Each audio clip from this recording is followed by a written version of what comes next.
Hi everyone, I am Alessio Marino. I'm a postdoc at the Institute of Space Sciences in Barcelona.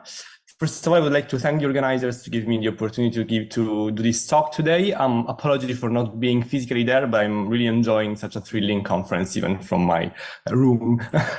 Today I will tell you about the work that we have done on the outburst of the accreting millisecond X-ray pulsars with J1749, where we notably found disk winds. So just to give a little bit of context, they have been already covered by a few talks today, but just that everybody's on board, AMXPs are X-ray binaries where we have a millisecond spinning X-ray pulsar as the primary object, as the accreting compact star. And in this system, we do see X-ray pulsations, but these X-ray pulsations are, of course, accretion fed.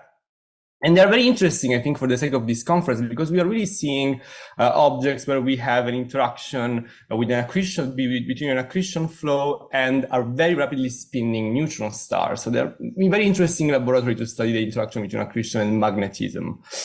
So we know more than 20 systems so far. All of them are transient. So again, they are typically in a quiescent, very low luminosity state to display only sporadic outbursts, where the luminosity in X-rays goes up to 10 to the 37 erg per second. And since in my talk I will mainly talk about spectral results, I will now describe a little bit what we expect to see in the spectrum of an AMXP. So as we can see, we can find basically four main ingredients. We have an emission from a disk, which is here, which is a multicolor black body. We also can see sometimes the emission from the neutron star or from the boundary layer in between the disk and the neutron star. And this is typically an additional black body here in red.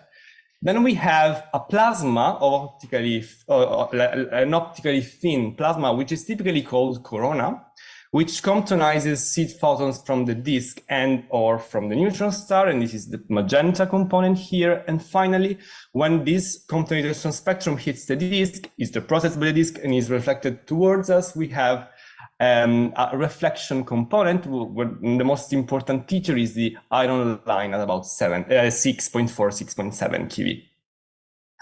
So,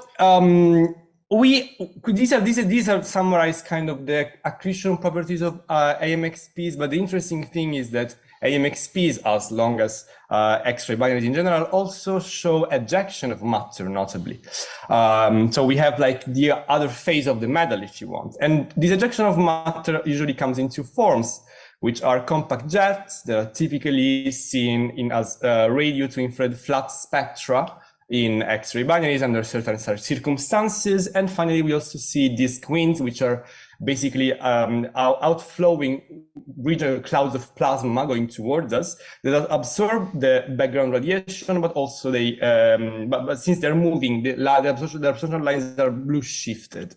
And these can be seen in X-rays, in UV, in optical, you name it, but typically in high inclination X-ray binaries. So of course, for a question of line of sight. Accretion and ejection are intertwined, and we will see how. And this is evident, for example, by the fact that we can see X-ray binaries in different spectral states, from hard to soft state. And in the hard states are dominated by the comptonization component, so like by the emission from the corona, and the disk is probably truncated far away from the compact object, while in the soft state, the spectra are dominated by the disk or the neutron star, like let's say the black body component, and the disk probably reaches the proximity of the neutron star surface. But the interesting thing is that as the accretion properties change drastically, also the ejection component changes, because we do see jets only in the hard state, while we do see winds only in the soft state. So this kind of mutual exclusion between jets and winds, which is kind of an observational paradigm so far.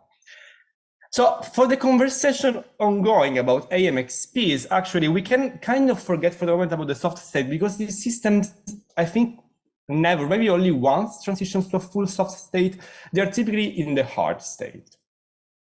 So the system, the protagonist of this talk is the AMXP SWIFT J1749, which is the only AMXP which shows eclipses known so far, and which underwent an outburst in March 2021, a relatively short, like only 2 weeks long, and faint outbursts. You can see here the light curve made with nicer.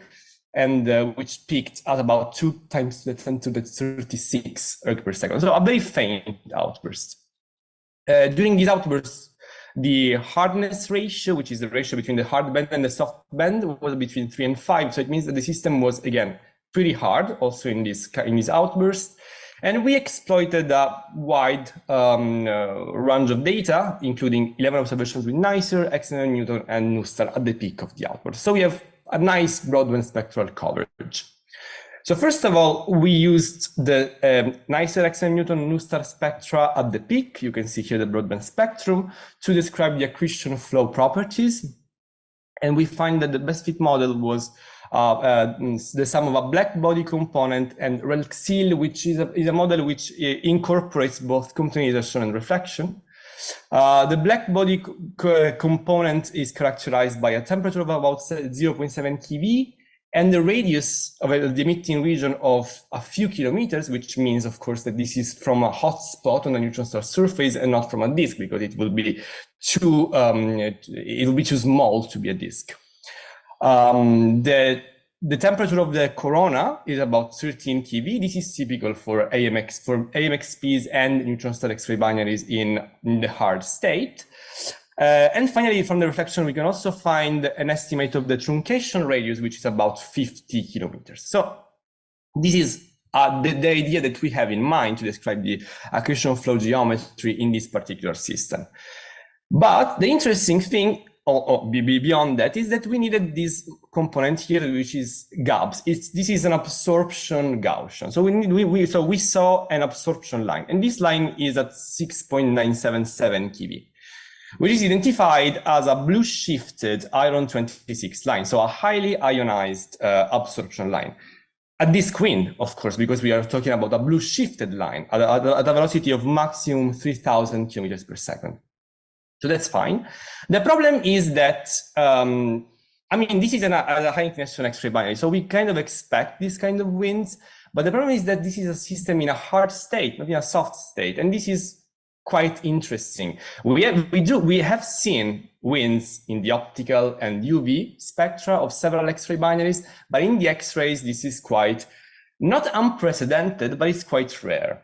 The precedents of hard state winds in the X-rays are from another AMXP, which is IGR J1749 in the paper by Nowak in 2019. And there are other two potential X-ray winds in, again, two AMXPs from these two papers, Van in 2017 and Nisalvo 2019. So we are kind of seeing a pattern of unexpected X-ray winds in AMXPs, which again are hard state systems, which we don't see in any other neutron star or black hole X-ray binary if they don't host an accreting millisecond X-ray pulsar, as far as I know. So a possibility which would be that what these systems have that other neutron star and of course black hole don't have is a fastly spinning magnetosphere which interacts with the accretion flow, which might indicate that these are propeller-driven wind, which are something that has been already discussed deeply in this conference. I would also like to talk a little bit about the fact that AMXPs kind of show a pattern of strong outflows in general. There are other hints about this. For example, they are very radio bright. It means that they can launch very powerful jets, as radio bright as black hole X-ray binaries. This is a case of again the same system that launched the disk wind that we saw before. There is also a few works that suggest that a strongly non-conservative mass transfer could explain both the fast orbital expansion that has been observed in a few systems when they were observed through different outbursts, and also the fact that the energy output from these systems is generally quite low.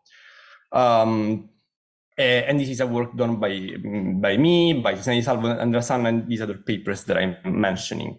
So there is kind of a pattern of strong outflows, unexpected winds, strong jets, non-conservative mass transfer. Of course, we can suggest that this is connected to propeller effect, anyway, to the interaction between the accretion flow and the magnetic field, but this is just like an observational talk. I would probably need the help of theoreticians to kind of connecting all these dots. So finally, there is another interesting results that, again, it speaks about the magnetic field and accretion relationship in this particular source, which is about radius truncation. So again, from the reflection, we can find an estimate on the inner disk radius being between 14 and 80 kilometers. And we can assume that this radius is corresponding to the magnetospheric radius. So it means the magnetic field is truncating the disk by taking over the accretion flow, basically. And if we do that, we can find this estimate for the magnetic field of the neutron star, with 2 being between 1, 2 times 10 to the 9 Gauss, which is fine. It's high, but it's fine. The problem is that this system, so in between the 2 outbursts that it showed in 2010 and 2021, the spin of the neutron star was basically unchanged. It changed very little, which means that the magnetic field of the neutron star is low, actually. The upper limit that Sun and collaborators posted in this year was about 1/10 to the 8. So there is a discrepancy between the magnetic field, which we expect, and the magnetic field that we actually measured. So it means that truncation of the accretion disk in this case is not due to magnetospheric truncation. It's something else that truncates the disk already before, and it might be something similar to what happens to black hole X-ray binaries, where we of course don't have a dipolar magnetic field taking over, but probably at some point the accretion flow itself becomes relatively inefficient, and the disk, and therefore the optically thick disk is truncated away from the compact object. So I will leave you with my conclusions. Again, thanks to the NiSTAR era, we were able to follow these outbursts from dusk till dawn, and we found interesting results. We were able to kind of describe the accretion flow geometry. We found a truncated accretion disk unrelated to magnetospheric truncation, and most notably, we detected blue-shifted absorption line, which again are unexpected for a hard state X-ray binaries. And with that, I conclude my talk, and I will be very happy to answer any questions from the audience.